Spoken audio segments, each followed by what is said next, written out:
Hello, Vicky here and welcome to the Bond Room Unlocked, where we take an item from this 27-year-old collection and relate it to one of the Bond films that we know and love.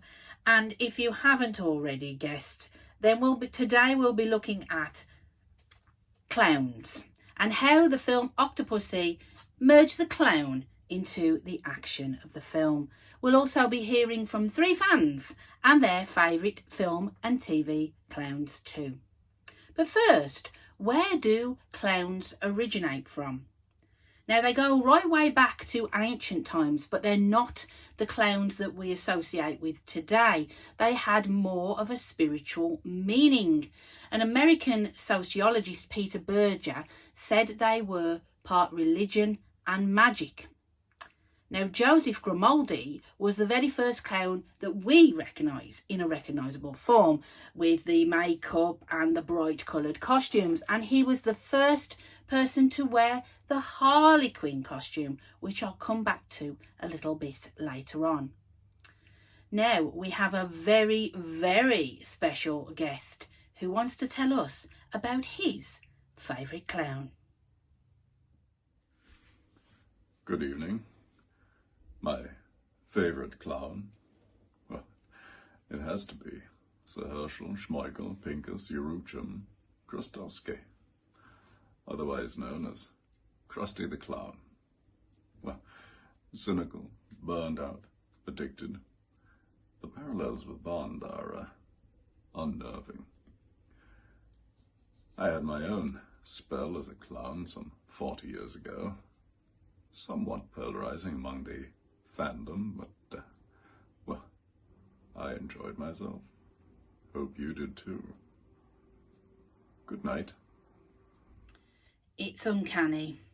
Now, Krusty the Clown is, of course, a recurring character in the popular TV show The Simpsons, created by Matt Groening in 1987.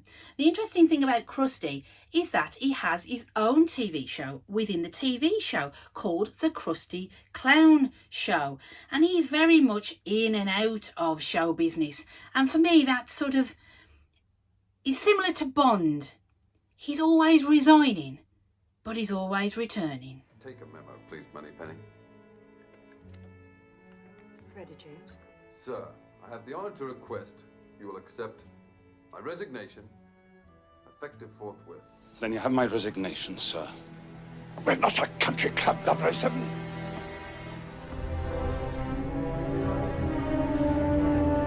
Bond?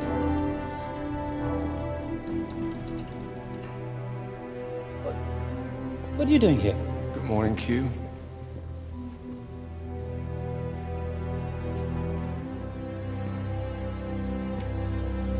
I thought you'd gone. I have. Some people associate clowns with the horror genre. And let's face it, there are some creepy clowns out there. And it really stems back to the 1970s and real-life serial killer Wayne Gacy, who performed his murders dressed as Pogo the Clown. And of course, this trope has been taken hold of and run with, and many famous horror clowns have appeared since. My favourite movie clown is Pennywise from the 1990 film It. Director Tommy Lee Wallace takes us to our uncanny valley, where we fear things that are human-like without actually being human. For example, robots, lifelike dolls, Liz Truss. And of course, Pennywise the Clown is exactly that, and is superbly brought to life by everybody's favourite sweet transvestite, Tim Curry.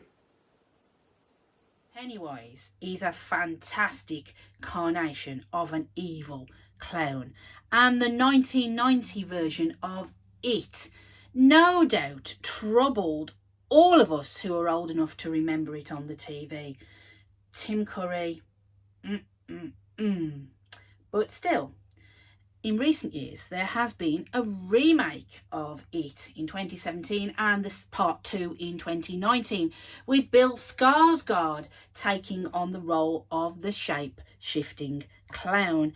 And he is equally as menacing, yet possibly not as relatable because he wears a harlequin costume and not the big shoes, big trousers that Tim Curry wear, the sort of relatable clown that we know. Both are equally creepy and they do nothing to help people with their fear of clowns. What's the matter, kid? Don't you like clowns? Don't we make you laugh? Aren't we funny? Has to be the greatest line by a horror clown ever.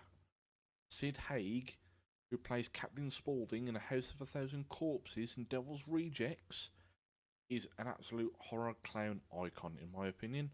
And the fact that I've taken his look and worked it into my own just says everything you need to know about such a guy. Absolute perfection of a horror clown. You cannot go wrong with Captain Spaulding. Indeed. Yet another iconic evil clown that has graced the horror genre and is well known for his criminal acts and vulgarity. A clown not to be trifled with. Before I talk about the use of the clown in the Bond film Octopussy, I just want to share with you this card that advertises Octopussy's circus as featured in the 1983 film. Of course, it advertises the touring troupe and features a rather stunning image of a clown. And of course, the clown is the real aspect of the circus. And it's similar to the flyer that Bond finds in the film. And for me, it's just a nice little touch to add to the Bond room, just to put a little bit of Octopussy in there. Now, I'll be the first one to admit that I really didn't like the idea of Bond dressing as a clown. But over the years, it's grown on me and I can actually appreciate it for what it is now. And we first see the idea of the clown at the start of the film, where Agent 009 is disguised in a clown costume and he's running from a circus, being chased by two knife-wielding assassins. And he's struck by one of the knives and he's assumed dead, and then he makes his way to the British embassy and collapses on the floor, deceased.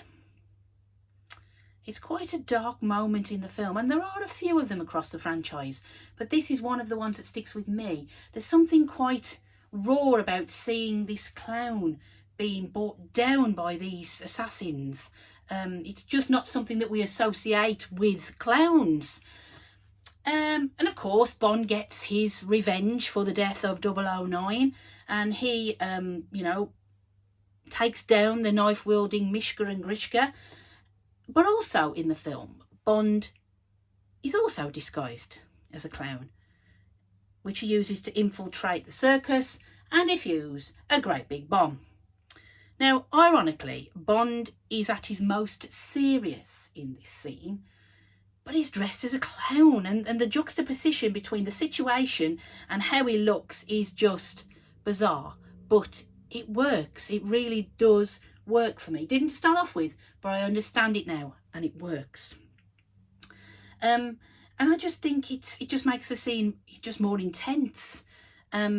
So what do you think of Roger dressed as a clown? I mean, only Roger Moore could pull this off. Could you imagine Daniel Craig dressed as a clown?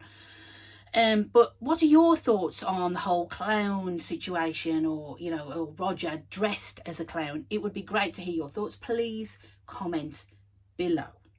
So that's it for this episode on clowns.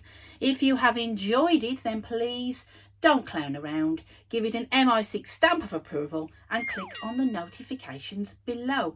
And why not subscribe to this unique channel? You don't want to miss out on any of the further missions. Remember, we cover all of the films and all of the aspects of the films. My thanks go out to Sir Roger Muir, aka Paul Lally, regular TBRU member Chris Otten and Nathan Ward for their thoughts on their favourite clowns. But ultimately, I'd like to thank you again for watching, and I'll see you at the Bond Room Unlocked. Now?